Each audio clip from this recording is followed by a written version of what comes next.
Hi, my name is Rick Durfee. We're here today to talk about estate planning for people who have no children. Often the seminars that estate planners, including me, do are focused on, well, how do I leave my stuff to my kids? And we sometimes neglect to address the very significant concerns and issues for people who don't have children and who therefore aren't taking that path in their estate planning.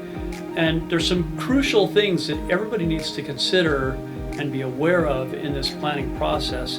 And the first one I'm going to say is that there is a solution and there are options available to people. Sometimes people think, oh, I have no children, therefore who am I going to name, who's going to be in charge, what's going to happen, and they get kind of paralyzed at that point in the thought process, and we need to break through that and move on. So some big issues.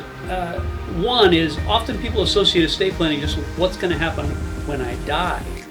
But a huge part of estate planning is involved with deciding what's going to happen before I die, while I'm still alive, but I am experiencing the normal age-related decline of capacity that happens to all of us to one degree or another. And part of estate planning is to designate, well, who's going to make decisions for me if I can't? Who's going to help me if I need help?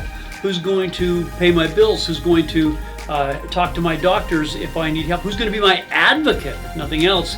Because even if we can make our own decisions, sometimes we need an advocate who can speak on our behalf and say, yeah, no, that's not going to be good for him or her. It needs to be like this or like that. So here's the thing. There are solutions. There are things you can do, and what's crucial is that you have a plan and you talk to someone like me or another professional like me that can help walk you through, well, what are my choices, what are the available things that I can do. So who's going to make financial decisions for me, who's going to make medical decisions on my behalf if I'm unable to communicate. And a third kind of quirky area that a lot of people overlook when they don't have children is who's going to have custody of another person that I may have custody of. And this is particularly an issue with unmarried couples where this person is not my biological offspring. I have no marital, no formal legal relationship, but we're together and we care about each other and we're concerned about each other's well-being, and we want to make sure that somebody's in place, a mechanism's in place to care for this person if I'm unavailable. And so that's one of the many questions that can and should be addressed in effective estate planning. And then another question that gets overlooked, and this is a biggie that's more important than you might realize, who's going to clean up my junk? We accumulate all this junk in our lifetime, and who's going to go through our house and send our clothes to the local charity and clean out our trash and empty our fridge? And there again are options available. So if you get with a knowledgeable planner who's in your area or who knows your area or who knows things in general, even if they're not in your area, that can guide you through that process and help you figure that out. And the crucial thing is have a plan.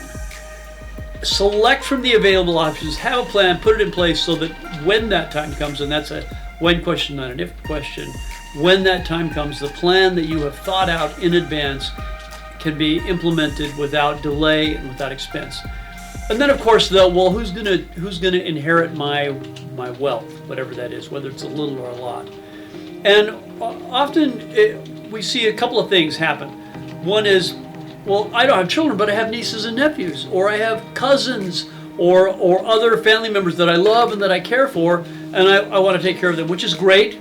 Again, there needs to be a plan. The plan needs to be written down. It needs to be appropriately documented in your estate planning tools, your trust if you have one, and you probably need one if you're going to watch this video. You probably need a trust. But you have a plan. It's spelled out. Who are the people that are going to get from me, and when are they going to get it, and under what conditions? But then I have a lot of people come back and say, yeah, my nieces and nephews are great, but we don't have an ongoing relationship. Their parents are plenty wealthy. They don't need my money. They're not going to appreciate my money. And so then what? And a big concern, kind of before I jump to the final one here, is what's going to happen with my pets? more often than not, people that don't have children have pets, and they love their pets, and they care for their pets, and they want to make sure their pets are provided for. There's some very specific planning that needs to be put in place to make sure that the welfare of pets is appropriately provided for. And that's, again, there are tools available that can address those issues. And the last thing, okay, if I've taken care of my pets, I've taken care of my family members and friends to the extent that I want to, then what's going to happen? Should I give something to charity? And often that's a very attractive device. You can, in fact, establish a legacy if you want to. If you want to be remembered, there's ways to set up funds that are in your name, will remember you forever to the charities of your choice. There are some very powerful planning tools. And then here's the big question that I like to ask people that are contemplating some kind of a charitable gift when they pass away, particularly when we're not trying to take care of children or make children rich. And here, this is the question. If you're going to give something to charity anyway, when would you like the tax deduction for that charitable gift to occur? After you're dead or while you're alive?